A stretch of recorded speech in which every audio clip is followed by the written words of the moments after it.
Assalamualaikum dan salam keluarga Malaysia. Anda bersama saya Miza Yusni Muhammad dalam berita tengah malam. Harga siling ayam standard di pasaran kekal RM9.40 sekilogram. Menteri Perdagangan Dalam Negeri dan Hal Ehwal Pengguna Datuk Seri Alexander Nathalinggi memberi jaminan harga terbabit tidak akan diapungkan. Setakat ini ialah harga RM9.40 akan kekal di peringkat runcit. Ya, RM9.40 akan kekal. Maknanya harga tidak diapungkan. Perincian lanjut akan diumum pasca mesyuarat jawatankuasa pasukan khas Jihad Tangani Inflasi esok. Beliau ditemui pada program Kita Pengguna di Ibu Negara. Hujung bulan lalu, Ketua Setiausaha KPDN HEP Dato' Azman Muhammad Yusof memaklumkan mekanisme pelaksanaan harga siling ayam standard mungkin tidak diteruskan selepas 31 Ogos memandangkan bekalannya semakin stabil. RM1 juta nilai jualan disasarkan menerusi program jualan terus dari Ladang Keluarga Malaysia JTD LKM dan Jelajah Aquakultur sehingga penghujung tahun ini. Pengarah Lembaga Pemasaran Pertanian Persekutuan Fama Perak, Nur Syam Ramli optimis sasaran itu dapat dicapai hasil jualan di 100 lokasi terpilih di seluruh negeri berkenaan. Sejak 1 Jun lalu, program JTD LKM Perak telah dilaksanakan di 53 lokasi melibatkan 194 usahawan dengan jualan terkumpul melebihi RM571,000. Memang sambutan dia memang baik kan, sebab bila kita buat program ni, kita buat program sesuai dengan keperluan rakyat setempat. Dan jadi sambutan daripada rakyat setempat tu memang baiklah. Dan so bila kita buat program katakan di Teluk Intan, di Lenggong, memang ada sambutan yang kita terima daripada penduduk setempat. Sehingga Disember, Fama menyasarkan sebanyak 840 kali penganjuran JTD LKM di 70 lokasi seluruh negara. Penubuhan pasukan khas Jihad Tangani Inflasi menunjukkan kesan positif terhadap perbelanjaan isi rumah di Borneo. Walaupun baru memasuki 2 bulan penubuhannya, pasukan tersebut telah berjaya mengawal harga makanan hasil dari pemantauan dan penguatkuasaan terperinci. Namun menurut Profesor Madya Dr. Dayang Hafizah Awang Marikan, keperluan subsidi perlu dikaji dari semasa ke semasa bagi memastikan bantuan subsidi sampai kepada golongan sasar. Jadi pemantauan yang berterusan cepat dan aktif seperti yang saya katakan tadi, apabila terdapat aduan harus disiasat daripada akar umbi secara cepat sebelum dia menular. Dan kerjasama antara industri dan komuniti harus diperketatkan, terutamanya komuniti. Kalau kerajaan sahaja dari segi perancangan dan agensi daripada penguatkuasaan sahaja tidak cukup. Dia harus ada kerjasama daripada masyarakat. Beliau berkata demikian pada program Selamat Pagi Malaysia di TV1. Menjamin kesinambungan momentum pemulihan ekonomi tahun ini antara fokus utama bajet 2023 dan selain memulihkan keluaran dalam negara kasar KDNK, tumpuan turut diberikan kepada pemulihan sektor pekerjaan dan pendapatan rakyat keseluruhannya. Menteri Keuangan Tengku Datuk Seri Zafrul Tengku Abdul Aziz menegaskan reformasi fiskal juga perlu demi memastikan daya tahan ekonomi jangka panjang berdepan situasi luar jangka. Strengthening economic resilience against future shocks, through reforms such as better social protection, stronger public health system, more sustainable fiscal position and more targeted subsidies and assistance. Turut diberi tumpuan usaha meningkatkan daya saing negara secara inklusif dan mampan. Beliau berucap pada dialog pra-bajet anjuran KL Business Club di Ibu Negara. Baik, berita gembira buat kaki tangan Jabatan Kemajuan Masyarakat Kemas. Elang Pembantu Pemaju Masyarakat Sukarela Kemas dinaikkan kepada RM800 berbanding kadar semasa RM500 dan turut dinaikkan bantuan sara hidup ahli Persatuan bekas anggota Kemas daripada RM300 kepada RM500 sebulan. Pembantu PM ya. yang allowance mereka hanya RM500. Hari ini saya bersetuju meluluskan dinaikkan ke RM800 demi mengenang jasa pembekam. Seramai 4,423 orang, saya setuju untuk menaikkan bantuan sara hidup kepada RM500 sebulan. Turut diperuntukkan RM8 juta bagi program digitalisasi melibatkan 800 tadbika kemas seluruh negara. Jabatan Perkhidmatan Awam turut diminta mempertimbang beberapa cadangan bagi menghargai jasa kaki tangan kemas dan antaranya pelantikan ke jawatan tetap bagi pegawai kontrak berkhidmat lebih 10 tahun dan kelonggaran syarat ke jawatan tersebut dan turut disyorkan kenaikan grade.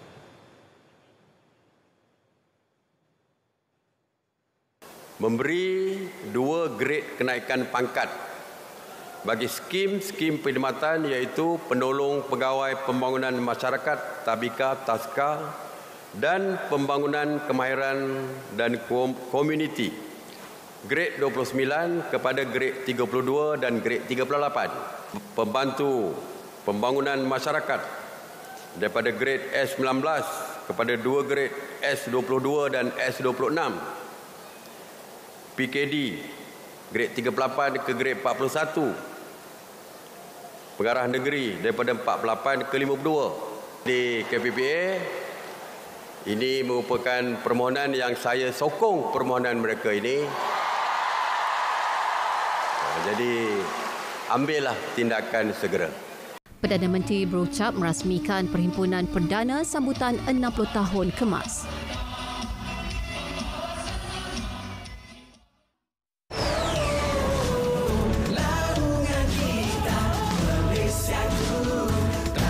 Perbarisan dan Perarakan Hari Kebangsaan 2022 31 Ogos 2022 Rabu bermula pukul 7 pagi bertempat di Dataran Merdeka Kuala Lumpur. Orang ramai dijemput hadir.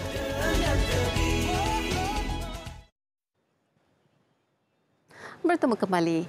Makna kemerdekaan dan mengapa bulan kebangsaan disambut perlu dihayati termasuk si cilik. Dengan bahasa dan penerangan mudah, mereka perlu difahamkan erti sayangkan negara melalui pendidikan. Jadi kita ikuti laporan yang telah disediakan oleh Nurlela Muhammad Nur.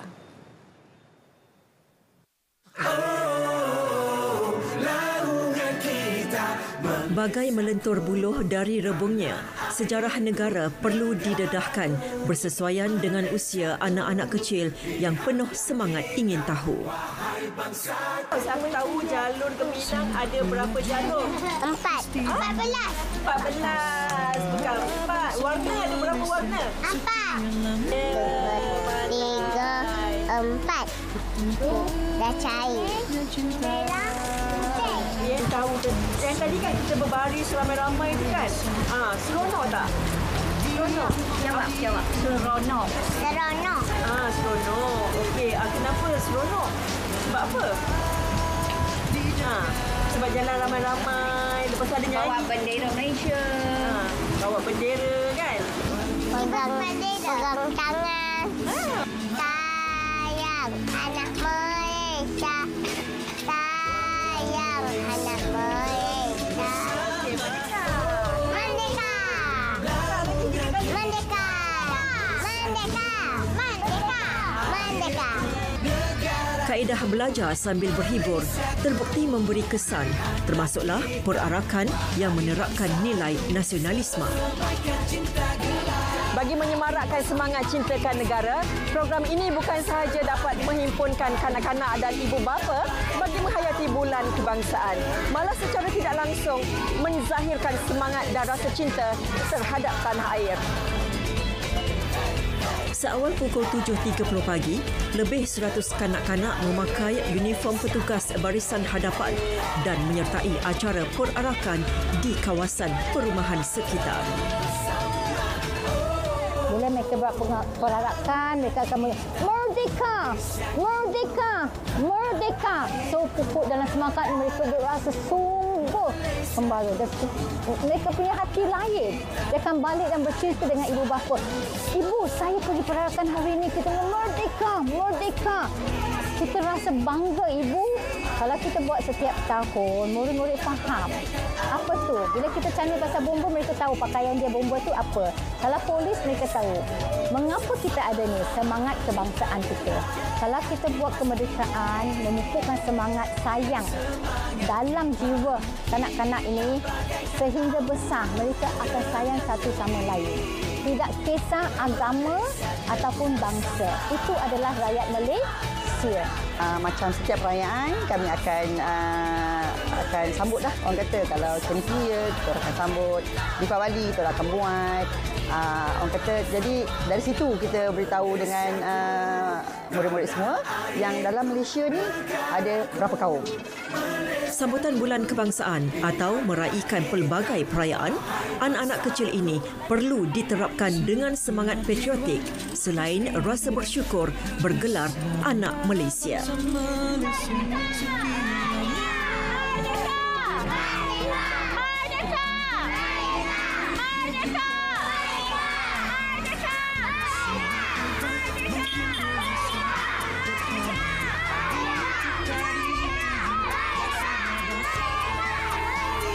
Nurlela Muhammad Nur, RTN.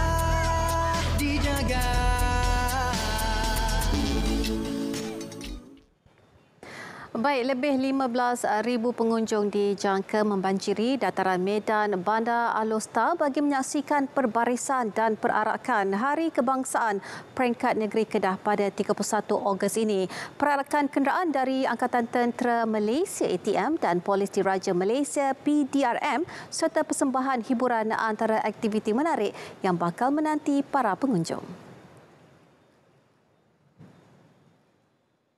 Dan apa yang menariknya adalah pasukan-pasukan beruniform PDRM, ATM, bomba dan juga APMM. Bukan saja dengan manpower mereka tetapi kenderaan.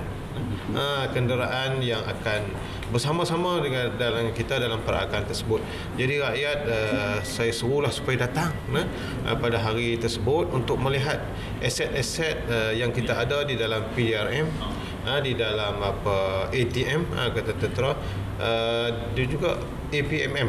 Mereka mempunyai aset-aset yang kadang-kadang kita pun tak tahu aset apa yang mereka ada.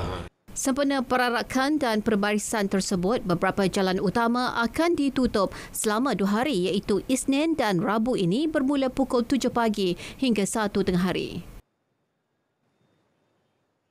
Takwim persekolahan 2023 yang dijadual berlangsung pada Mac adalah kekal dan keputusan dibuat selepas mengambil kira pelbagai faktor.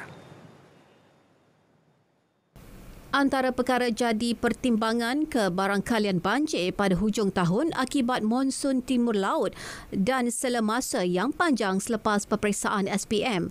Justeru cadangan agar takwim persekolahan bermula pada bulan Januari memerlukan penelitian yang teliti. This is perkara yang kita bincang amat teliti, ya. Kita bincang amat teliti satu persatu because once kita dah bergerak ke depan, kalau kita nak ke belakang balik, kemudian silap nak kena bergerak ke depan balik, dan itu akan menyukarkan semua pihak. Sebab itu kita kata kita take really detailed analysis to see apakah yang terbaik untuk anak-anak kita semua. So bear with us, insya-Allah kita akan terus melihat secara lebih mendalam berkaitan perkara ini. Terima kasih. Maaf kerana soalan yang begitu.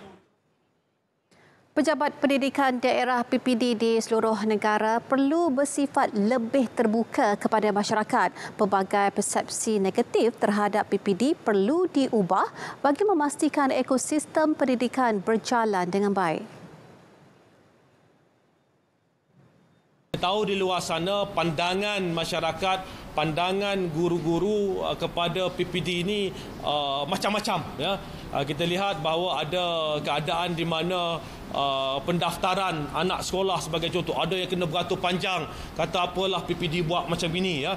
Jadi kita ingin tunjukkan bahawa kita sedang menambah baik pelbagai peringkat dalam konteks pendidikan ini, bukan saja di peringkat kementerian, bukan saja di peringkat negeri, tetapi juga di peringkat PPD dan bukan saja di peringkat sekolah. Tambahnya, semua pihak termasuk JPN, PPD dan pihak sekolah perlu berganding bahu bagi meningkatkan perkhidmatan masing-masing dalam sektor pendidikan.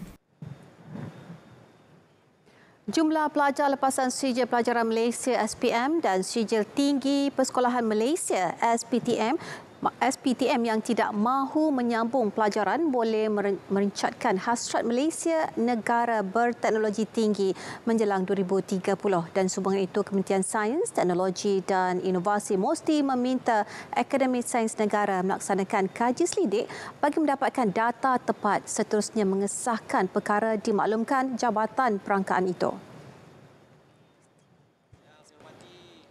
Menteri Mosti Datuk Seri Dr. Adham Baba berkata hasil kaji selidik akan dibentang kepada kerajaan untuk tindakan susulan. Kerana kalau dia menunjukkan angka 70% tidak minat untuk menyambungkan pelajaran, ia merupakan satu kerugian kepada negara kita. Jadi langkah-langkah selanjutnya perlu kita laksanakan supaya perkara ini tidak menjadi bebanan awal untuk kita melahirkan generasi berteknologi tinggi dan juga minat terhadap bidang sains, teknologi dan inovasi.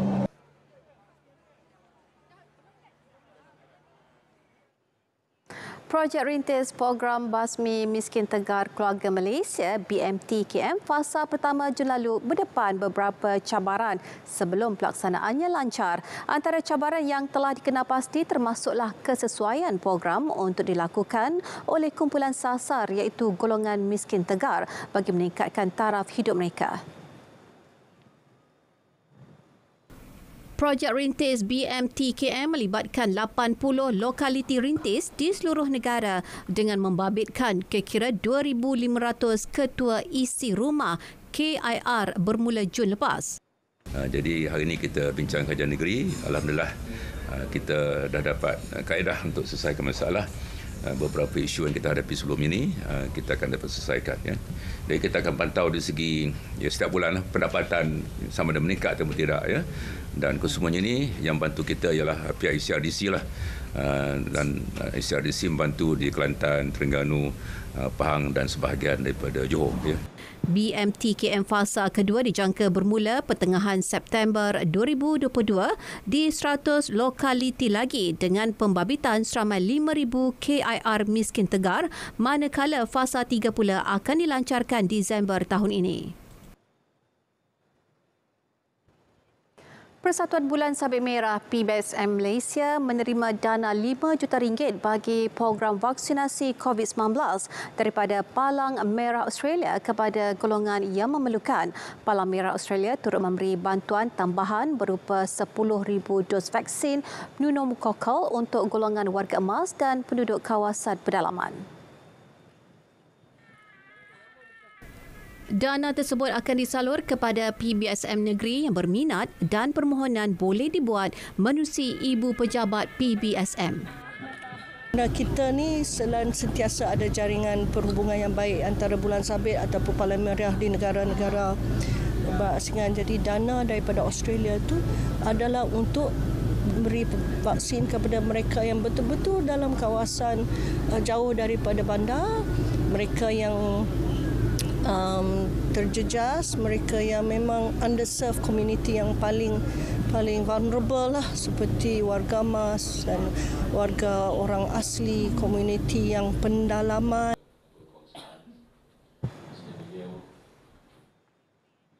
Kira-kira 5,000 pengunjung terutamanya golongan belia hadir membanjiri pekarangan Universiti Putra Malaysia UPM bagi menyertai program kerohanian Malam Cinta Rasul. Bertemakan Taat Setia Padamu Bersamamu Selamanya, program dimulakan dengan solat maghrib berjemaah diikuti bacaan zikir munajat serta selawat dan juga tauziah.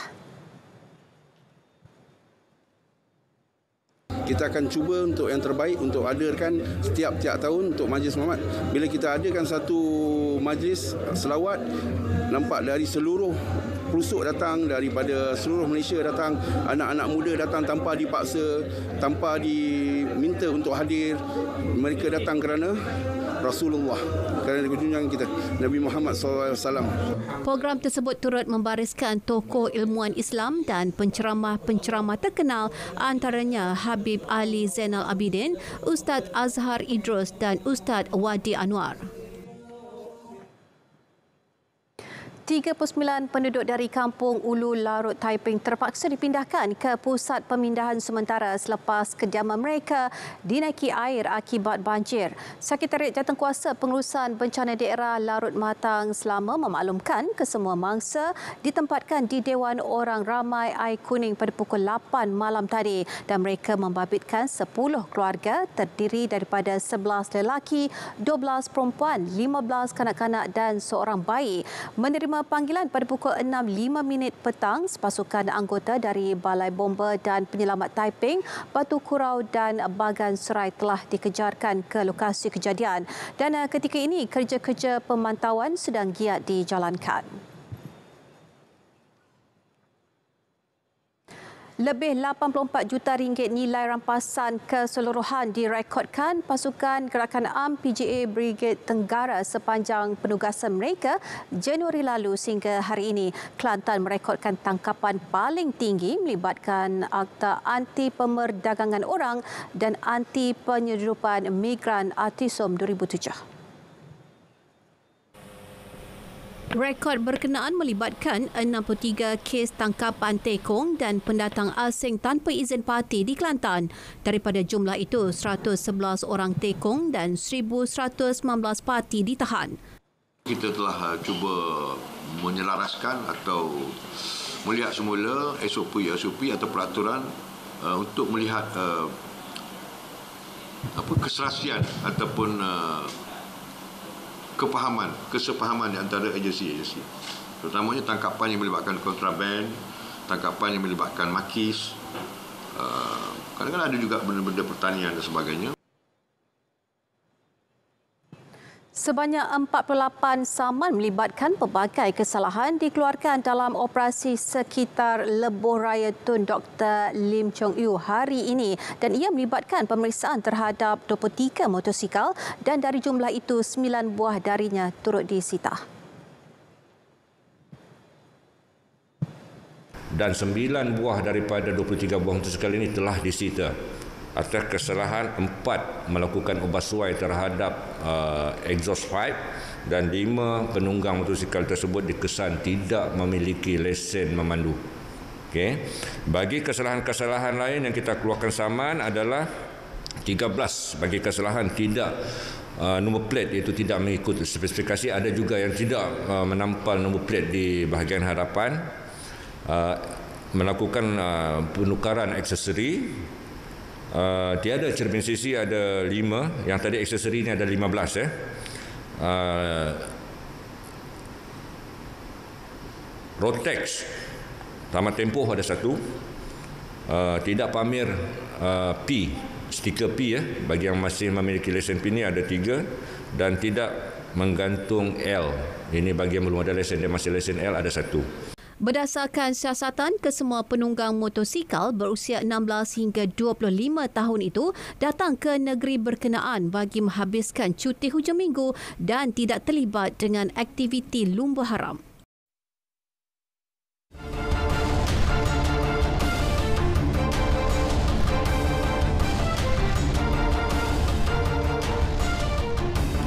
Baik, hadiah paling bermakna sempena Hari Kebangsaan Malaysia. Itulah apa yang boleh digambarkan ke atas kejayaan bersejarah yang dilakar bergu lelaki utama negara Aaron Chia dan Soh Woyik selepas muncul juara pada kejohanan badminton dunia 2022 di Tokyo, Jepun siang tadi.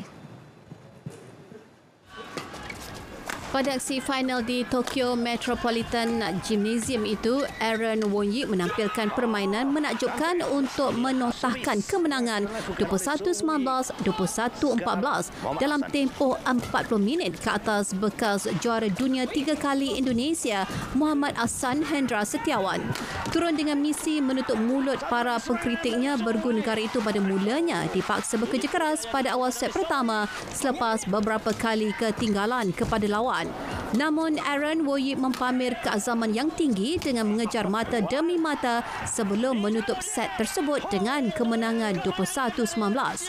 Set kedua menyaksikan Aaron 25 tahun dan Wong-Yik 24 tahun mengekalkan momentum sama sehingga membuatkan Ahsan Hendrawan kepenatan sekaligus akur dengan keputusan 21-14. Kejayaan itu menyaksikan Aaron Wong-Yik melakar sejarah menjadi pemain Malaysia pertama meraih gelaran dunia. Ia juga penampilan keempat mereka dengan pencapaian terbaik sebelum ini layak ke suku akhir pada edisi 2018 di China. Sebelum ini Malaysia gagal dalam 8 percubaan di final dengan 4 daripadanya muncul naib juara acara persorangan lelaki dan 4 lagi menerusi bergu lelaki.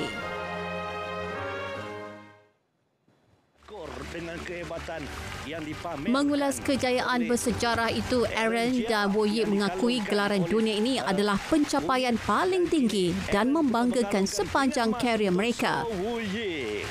Juara dunia baru.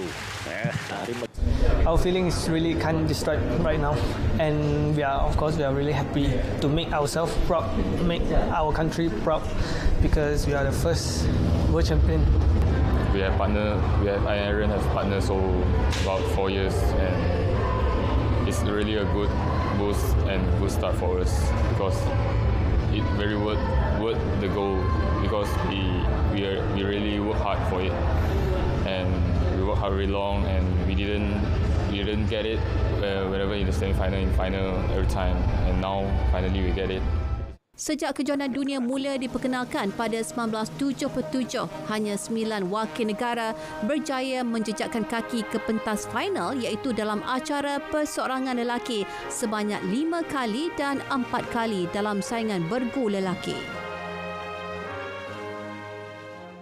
Menjelang perlawanan akhir Piala FA 2022 di antara Terengganu FC, TFC bertemu Johor Darul Takzim JDT pada 10 September depan. Kerajaan Negeri Terengganu telah mengumumkan tarikh 11 September sebagai cuti peristiwa bagi penduduk negeri tersebut.